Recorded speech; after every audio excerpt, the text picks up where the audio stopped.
They laughed. That's what cut the deepest. We were at the dinner table when Mom brushed it off with a chuckle. "Don't worry, sweetheart. Your sister's just staying at your apartment a little while." Dad grinned like it was nothing.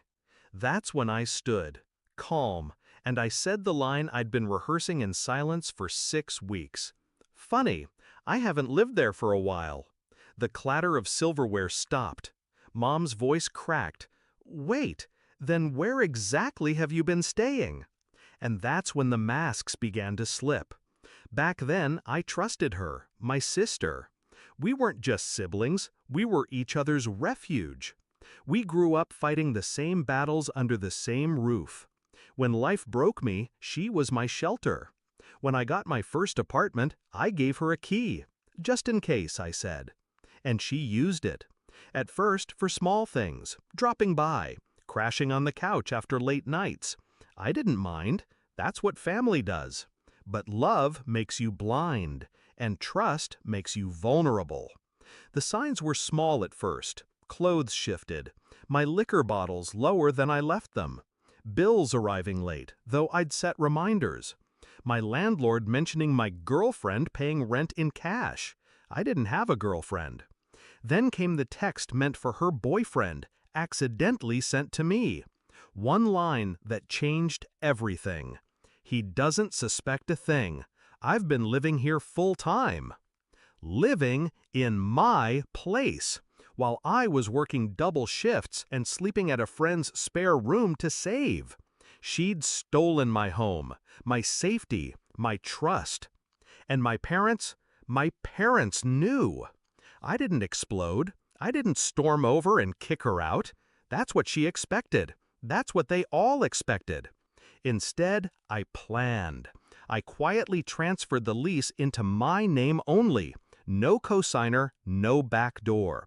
Then I paid ahead, 3 months in full, proof of my stability. Meanwhile, I stopped visiting altogether. Let her believe she'd won. Let her brag to my parents that she was managing things for me. All while I was documenting. Every lie, every late bill, every landlord message. I wasn't losing a home. I was building a case.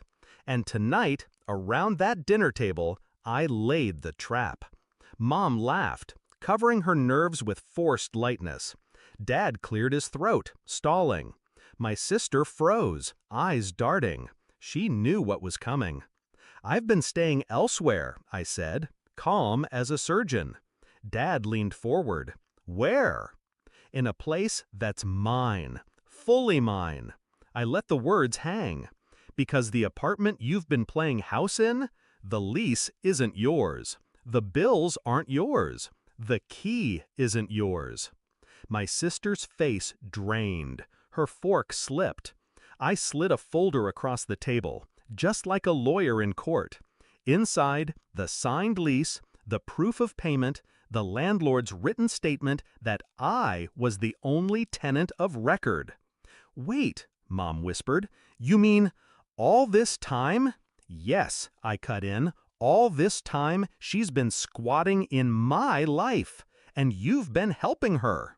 My sister tried to speak, something about how family shares and I thought you wouldn't mind, but her voice shook. She knew the walls were closing in. I leaned in, eyes locked on hers. "You didn't just take my place, you tried to erase me from it. And you let them laugh at me while you did it." Silence, heavy, final. The fallout was quick. The next day, I walked into the apartment with the landlord at my side. My sister's things were boxed, stacked at the curb. Locks changed before dusk. Her tears, her begging, it all fell flat against the sound of the key turning in my door, my lock, my life returned. My parents called, angry at first, accusing me of cruelty. But I didn't flinch. I reminded them whose name was on the lease, whose bills were paid, whose life had been stolen. Eventually, the calls slowed. Their silence said enough. They knew they'd chosen the wrong child to protect. Now I sit in the quiet of my own place again. Every corner feels like justice. every lock, security. Do I miss my sister? The girl she used to be? Sometimes. But betrayal doesn't fade. It brands you.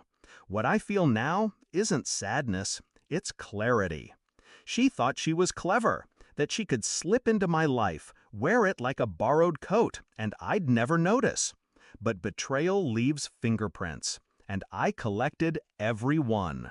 That night at the dinner table, when Mom's voice cracked and Dad looked away, I realized something. I wasn't the victim.